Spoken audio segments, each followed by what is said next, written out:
I looked for a government job and left 3 years after. Today I'm going to share with you my teacher story. Welcome to Teachers Hub podcast, where we tell authentic teacher stories, challenge teachers to be better versions of themselves, and advocates for better teaching and learning strategies. My name is Juliet Karimi. Welcome to my teacher story. So I'm going to start right from 2014. That is when I properly started teaching. Of course, I'm ignoring the BOM years and the experiences I taught when I was untrained. But 2014 it is, and I was very desperate to get this job and very excited to get the Teacher Service Commission job. And at the time, it didn't come easy. The expectations I had for this job were quite high. I expected to get comfort. I expected to get some fulfillment from the job, and I also expected to launch my life officially. And I was very I was very expectant. I expected to get a lot from this job, and I looked for it very desperately. So flash forward 2014, I get my job, and this job was not very easy to get. In fact, for context, I wanted to get a job in my hometown area, which is Meru, but I wasn't able to compete very competitively because I had just completed college 2 years before. And you notice at the time TC was hiring teachers basing on how long they had stayed outside. So that took me all the way to Nyahururu. And long story short, that is where I got my very first teaching job to teach English and literature in a school in Nyahururu. So remember, I was very expectant. My life had just begun.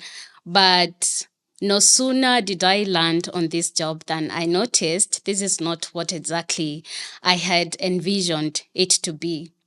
The job was not really aligning with my expectations and my dreams.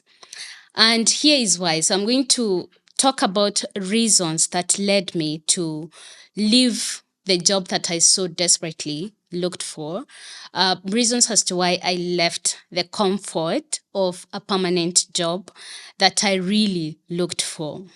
Now, the very first thing that I experienced that, showed me that this job was not really aligning with my life's vision was how inaccessible the place was.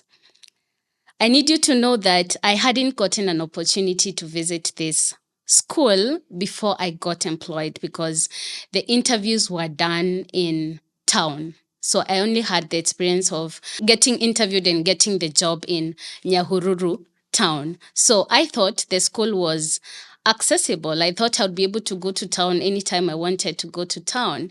And shock on me, fast forward to the day when I was supposed to report to the school. And my friend and I, she'd also gotten a job in a neighboring school. My friend and I go to the bus stop. We had spent a night in Nyahururu town and were excited to go and see where we had been posted, And we get to the bus stop at around 7:30 a.m. And then we are told there are no vehicles going to that place, that the next bus would be going at 2:30. And we were like, wow, what did we get ourselves into? And that was really the beginning of me really seeing that I had not made a good decision when it came to picking that job. On how we got to the school is a story for another day, but we were not able to report at 9 as the principals had expected us to do because magari zilikuwa zimeisha. And I really could not wrap my head around, living in a place where you can't get to town when you want to get to town, Yeah, so that was the very first red flag, the inaccessibility of the place. Let me also paint another picture about how inaccessible this place was. I would go for meeting in Nyahururu town, and then you know, have the other person board a matatu to go to Nairobi. The person would get to Nairobi before sijatoka stage in Nyahururu. Like I would have to endure all those hawkers. I would have to endure all those preachers. It was a daunting journey. So that was the very first thing, inaccessibility of the place where I got the job. The second thing was really the relationship that I felt we had with the employer, which was the Teacher Service Commission. I felt like they really didn't care. In my 3 years of service, we had like 2 to 3 strikes, that is teacher strikes, where teachers were agitating for better terms of service. And the experience during that time really showed me that the employer was really not keen on bettering our experiences as teachers. And I remember at that time, after the strike, newspapers were awash with headlines like, teachers are smiling all the way to the bank. And I had my little hope that this time things were going to get better in terms of remuneration, only for us to go back to work. And when I went to the actual bank to check what really would make me smile, I noticed that the increment was something between 800 to 1,000 shillings. And I'm like, these people are really joking. 1,000 shillings for what? After all that, time wasted, after all that agitation, 1,000 shillings, that felt like a slap on the face. So I didn't feel like the employer was really keen on bettering my experience as a teacher. So that is the second reason. The third reason as to why I made the decision to leave is the kind of comfort that I found my colleagues and, just the system in. People were just too comfortable. People were just too complacent. I was a 23-year-old with a lot of dreams for herself. And I found people that were quite settled and they felt like they were settling for, so less. And some of the achievements colleagues that were older than I was talked about for how long they have been in this institution. And I remember some would use lines like, I was here even before you were born. And I felt at a loss for them, really, because how do you work for over 20 something years or 30 something years, and what you have about your achievement is really how long you've stayed. And these are teachers who just remained to be classroom teachers. So I felt like the level of complacency was really something that was not motivating me to be a better version of myself. The next reason as to why I made this decision, of course, is the feeling that I had. I felt like the system was very restricting. I felt like I was locked in a box and I had to operate in that box, and it was quite stifling. I felt like my creativity was not being utilized to its full potential, really. There were no avenues for you just being different or you just being something else that is not aligning to what has been prescribed for you. So that felt very limiting, and I had to move to be able to explore that part of myself. Yeah, so those are really the major reasons as to why I decided to leave the Teacher Service Commission. And I know the question you're asking now is, where did I go to and how did I, land this opportunity? So after my 3 years, I transitioned to international school teaching. And I need you to note that out of the 3 years, 2 years was spent whining about how this is not really where I need to be. I need to move. And I was even contemplating just leaving teaching after all. And it is during this time that one of the networks connected me to a school that was looking, an international school that was looking for English and literature teacher. I applied and I was lucky enough to get the opportunity. And some of the things that I note really enabled me get this opportunity is the fact that my CV spoke for me even before I got into the interview. And you will be shocked. The panel was not really interested on my qualification because every one of us is really qualified.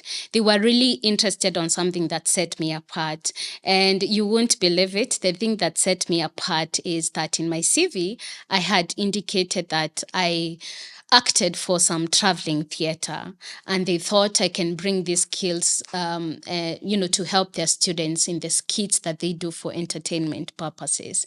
That is why I was able to get into the interview panel, and I was lucky again to get into the class demo session. And what again set me apart is that I took the effort to learn this curriculum and to also learn about the teaching methodologies that they use in their classroom, and I was able to do that during my classroom demo, and that's how I got the job. So you may again ask, is it all rosy in international school teaching, or are there challenges that people face, on this other side? I wouldn't want to portray it as just all rosy and glorious. It comes with its challenges, and I'd like to speak about it. Being someone that was transitioning from the local system, which is what I knew, it is what I went through myself, it was not a very easy path, and it's still not easy, even after being there for some years now. Now, one of the challenges that you would expect to face, and that I really faced myself, is the culture shock. I was used to teaching people who looked like me, who reasoned like me, who even spoke like myself. And then you find yourself in a very multiracial kind of setup, and you have to make all the effort to fit in. So it's quite a lot of work to be able to do that, because their value systems might be different from my value systems, and you really have to work hard to align with what the school wants from you. The second thing, of course, is the nature of students. I was used to students who kind of feared the teacher, and therefore classroom control was not a problem. And then I got to this place where the teacher is really like their buddy, and classroom control now started becoming an issue and something that I had to think about and plan, for, and try to navigate around. The other thing is that children here are very opinionated, and everyone has something to say. And sometimes if you're not able to navigate that, then classroom control is going to be a pain in the neck. The next challenge that you will for sure experience and keep experiencing is the amount of work pressure on this other side. And I'm not even blotting it. The pressure is quite intense, so much intense that you really even need to plan your washroom break sometimes. Like, you always have something to do. And allow me to say that if you're really a teacher that is always being pushed to do something, please, this is not the system for you, because job loss is something that can happen any day, anytime. Yeah, and deadlines here are actually not dead, they are real deadlines. So lazima ukwe mtu mwenye unajituma we mwenyewe. The next challenge that you are likely to experience, of course, is the fear of job loss. I was used to a system where I knew I was permanent and pensionable, and for me to lose my job, it would really, it needed to be such a big. I've done such a big, crime, or such a big mistake, and I remember my payslip, like, used to read, I would retire in 2060 something. Coming to think of that, that's really wild. Yeah, and then you come to a place where employment terms are very contractual. Like, you're given 2 years contracts. If you're lucky, some schools are going to give you 3, 4, or 5 years, but it is on contractual terms. So what that means is that when the contract elapses, you would need to have given them a reason to retain you. So it means your performance is always on the check. So that is also a challenge that you're likely to experience in this kind of schools. And what are the benefits? How would I say this move has impacted my life personally? What are the opportunities, or what are the benefits that I would say I have reaped from this decision or from this move? The very first one that I would like to talk about, which is my biggest, I'm so big on this. The first one is exposure. The best gift someone can give you is exposure. I have been exposed to people I would never have met in my life. I've been exposed to parents and to students of privilege. And what that has done for me is that it has shown me that the world is full of opportunities, provided you believe that you can achieve whatever you believe. Provided you believe you can achieve whatever it is that you're planning to achieve. So exposure really has to be the number one benefit that I feel I have reaped from this move. The second benefit, of course, is the ability to explore my creativity. There are so many different avenues to explore my creativity. Right from my teaching experiences in my class, I am not limited in terms of how I design my lessons, how I deliver my lessons. And of course, the fact that there is a very high and of course, that there is embrace of technology. Here, people appreciate how much technology is impactful in the teaching and learning process, and that makes learning quite, fun, quite easy. Yeah, so that really would be the first benefit, the fact that I have been able to explore my creativity. My creativity has also been, stretched, even in terms of the different activities that we provide for the students here. So there are so many opportunities for you to express and for you to explore your creativity. Number three, of course, is the benefits and the compensation. It is way better than what I used to get, really. It's actually so wild when I think about what I used to get and what I get now. And it almost looks unbelievable. And there are so many other opportunities for you as an international school teacher to monetize your skills, to monetize your passion. There are so many avenues for you to do that. The next one is the opportunity to teach students in this system. I must say that they are very liberal kind of students that challenge you to be a better version of yourself. And when I talk about challenge, it actually means that sometimes you'll find yourself in difficult situations with them. How do you handle discipline with such students? So it has made me a better teacher in the sense that I have been creative even in the way that I enforce discipline in my classroom, and how different enforcing of discipline is from the other system that I taught in is that students here are really treated like clients. They are clients. So there's a way you can't push a client, and you have to design ways or devise ways to be able to teach this particular client, even when they're problematic. So that has really pushed me as a teacher, and I think has also enabled me to design or to be creative with my discipline enforcing mechanisms. Now, would I advise a teacher who would like to take this kind of an opportunity to do so? And the answer, of course, is yes. But you really need to know what exactly you want, what exactly is motivating you to move, because most of the time I feel like we make the mistake of just attaching our decision to the monetary benefit that we get from it. So yeah, I would advise you to take that decision, but you have again to be very aware of the challenges that I talked about, and think about how you are going to negotiate those challenges. The other thing that I'm going to tell you is that the decision is not an easy one, but it is worth it.